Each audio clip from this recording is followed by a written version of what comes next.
Living Peace by Alaric Hutchinson. Tenet 1, Mastery of Thought. I think peace. Flashback. As a preteen, school was not always a safe place for me. I loved to learn, yet I was socially awkward and always had a different perception of reality than the other kids.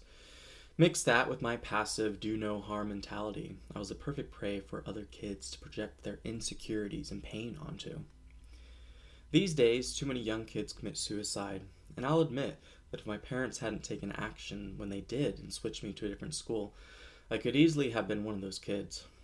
I was relentlessly abused every day, physically, verbally, and emotionally, and the smile that once lit my face eventually faded away, and hollow eyes and an emotionless expression took its place. There's a breaking point when kids lose all hope and start to believe the negative reality that their peers push onto them. Maybe I am worthless. Maybe I am unlovable. Maybe the world would be better off without me. Maybe I shouldn't exist at all. When all the light fades away and all we hear consistently are the dark whispers of prejudice and hate, and all we feel is the infliction of pain, the human mind can only take so much until it starts believing that's all there is. However, before my inner flame was completely extinguished, I found a way to feed the fire of my heart and burn bright once again. Between the ages of 14 and 16, I began reading and researching different spiritual and philosophical approaches to life.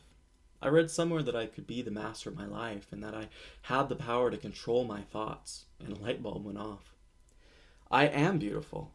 I am worthy and deserving of love. I am important. I have purpose. I love life, and life loves me. I awoke from my slumber and began to remember the mission I was sent into this life to accomplish. I began reconditioning my subconscious mind and turning my life around through positive thinking. No longer did I play this game of life by someone else's rulebook. I stopped going to therapy, which wasn't helping, and stopped taking all prescriptions for depression, OCD, and anxiety. I started down the path of healing myself, since it was obvious that no one knew what was best for me except me. I was 16 when I decided to take full responsibility for my happiness and success in life. 2 years later, I was crowned the first openly gay prom king, proving to myself that anyone can change their stars. Mastering our thoughts can only be achieved after we truly understand what reality is. Thus, it is time to shatter your preconceived concepts of reality. First, the majority of what you perceive as reality exists only in your mind, and chances are you spend most hours of your life in this illusion. Let me repeat if that didn't sink in the first time. The majority of what you perceive as reality exists only in your mind, and chances are you spend most hours of your life in this illusion. Let's dive deeper into what that means. Reality is based upon perception, and every single one of us perceives differently. Thus, each of us is experiencing a different reality from others. There are as many realities coexisting in this present moment as there are people alive in this present moment. Who is right, who is wrong? The answer is irrelevant because duality is an illusion, since all rightness and wrongness are subjective to the observer. Every single person creates his or her reality based upon his or her own perceptions, and each one of our realities is made up primarily of illusion because most of us are not living in the present moment.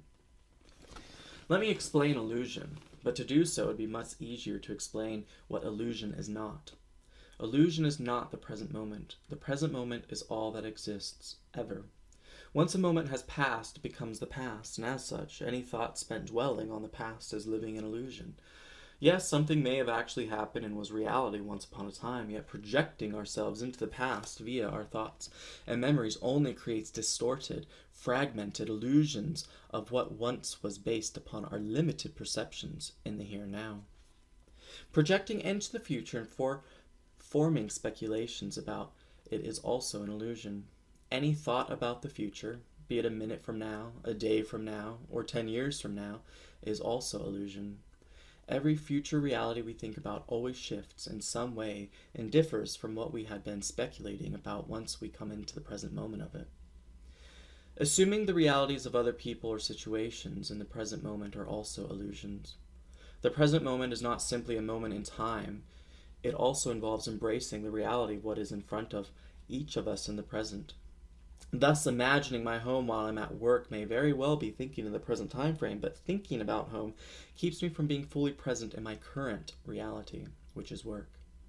It is illusion because as I think about home, I'm assuming it to be how I left it. Yet in truth, I do not truly know if it even exists as I left it, since I am not there experiencing it in the present moment. People often spend most of their waking thoughts thinking about the past, the future, or some other present time frame situation. Therefore, most people spend the majority of their lives living in illusion. It is also these illusions that creates their experienced realities. Let me repeat that. Illusions create our experienced realities. I will expand further on that following the example below. As the busy mom drives her kids to school, she thinks about what she must get accomplished in the day and feels the stress of it while driving, rendering her unable to be fully present with her children. She half listens to them every day because she is so wrapped up in the things she must do later. She feels distanced from her kids because of this, so she tries to squeeze in more one-on-one time with them, yet when they do spend time together in other settings, she still is not fully present, so the closeness and peace of mind she seeks is never achieved. All of this could be resolved if the mom lived in the present moment and realized driving with her kids is all that exists in that moment.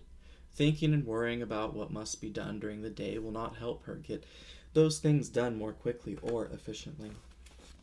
And so when she is with her kids, fully present and feeling good about it, happy and close to them, and they feel the same. In truth, living in the present moment adds time to the day, since we utilize the present for all that it's worth, and focus on the task at hand with full attention instead of distraction. When we are mindful, we feel good, and when we feel good, we get things done more quickly and with greater efficiency. When we are stressed, we feel distant, we produce shoddier work, and it's easy to get frustrated and manifest setbacks. It becomes harder to embrace joy, and overall satisfaction in life decreases, all of which decreases the time we have each day. Where did the time go, we ask? To live does not simply mean going through the motions. We only truly live when we embrace each moment with full awareness.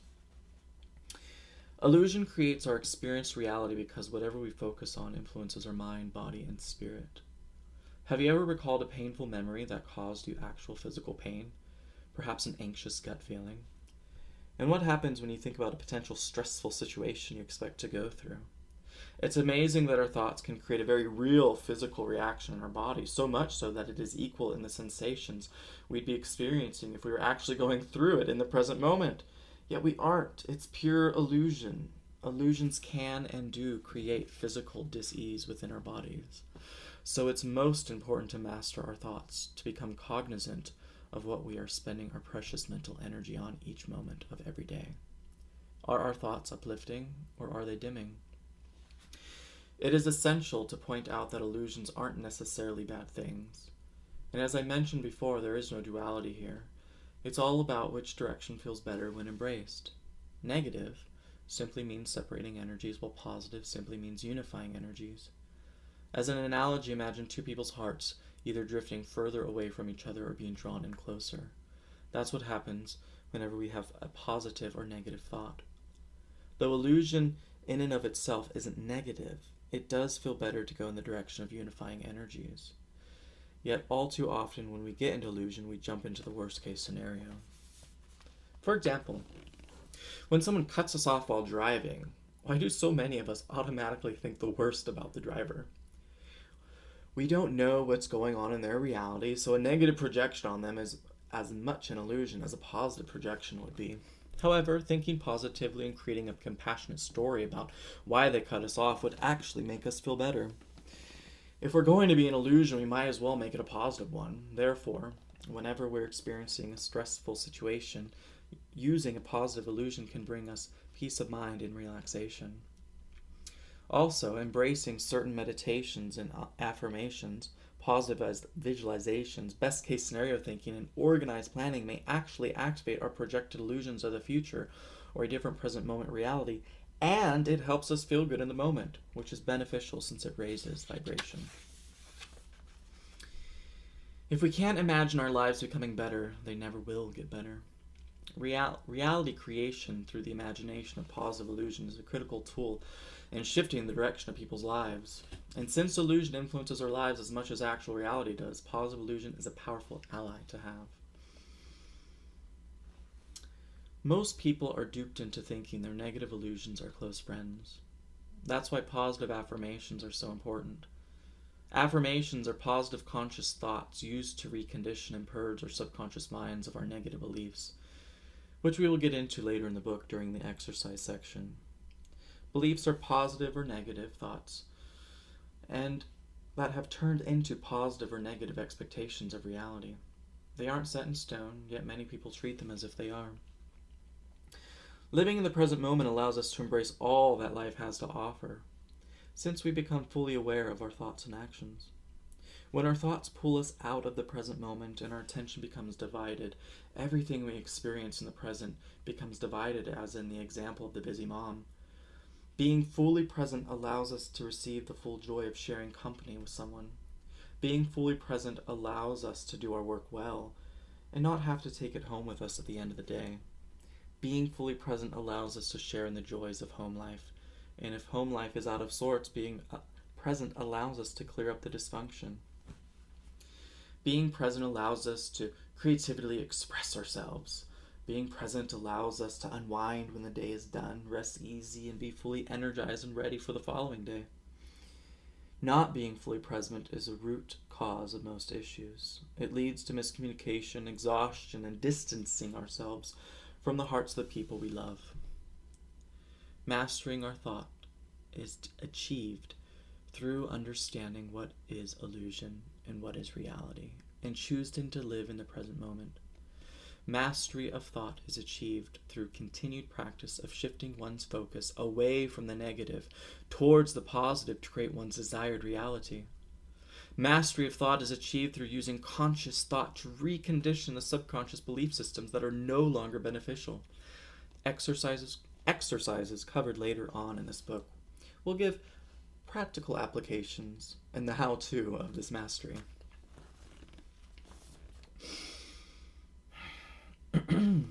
Let us dive deeper. Mastery of thought is better achieved when we understand what illusion is and how our perceptions create reality. Our ability to perceive life with our six senses creates only the foundation of the reality we experience. What is built from that foundation is entirely up to us. In actuality, the majority of our experienced reality is made up entirely of illusion, meaning it is all subjective, and every individual has a different perception of reality. This means that there are as many realities coexisting simultaneously in the present moment as there are people alive on the planet. The most frequently asked question then becomes, what is reality? Then, since most, if not everything we deem to be true is actually some form of an illusion. And the answer is, reality is what we make it to be. That is what is exciting about mastering our thoughts. If our reality is created by our perceptions, and our perceptions are illusions, then life itself is an illusion, and we can adjust it in our mind to create an experience that best serves us. Let me give an example to clarify this. There are as many Alaric Hutchinsons as there are people perceiving me, since none of the people experience me the same way as another does. For example, in my field of work, people have perceived me as a wise man. Yet when I've gone out with friends to a party and I interact with people who have no understanding of what it is that I do, some think what I do is nonsense and my wisdom is actually foolishness. Who is right and who is wrong? There is no right or wrong, since I am me to myself and my reality is deemed right for me. Other people's reality is personal to them, so their created reality of me is also right for them. In fact, who I am matters very little to the observer, since they can only perceive me to the extent of their own vibrational reality. Every person who has ever interacted with me has a different picture of me in their mind. And when they bring to conscious thought my face and energy, each person will call into being an Alaric that is vibrationally in resonance with their own vibrational aura. Vibrational reality. Let's expand on that. Our realities are created through our perceptions, and our perceptions are hued by our vibrations. A joyous person who is grateful in life will find the divinity even in the cruelest of people, while an unhappy, cynical person will find the flaws and criticize even the holiest of saints. Perception is based upon the observer's vibration, not on the vibration of the object, situation, or person being observed. This is all very important to understand because we want to shatter the belief that reality is set in stone and that reality is more physical than mental. Reality is more mental than physical, and all is encompassed by the spiritual. The physical circumstances of our lives matter very little, while the thoughts, perceptions, and belief systems we create about the physical matter greatly. When we shift our thoughts about the physical, our physical circumstances change. A curse turns into a blessing, a painful experience turns into a powerful lesson, a sinner finds redemption, a miserable life turns into one full of hope and opportunity.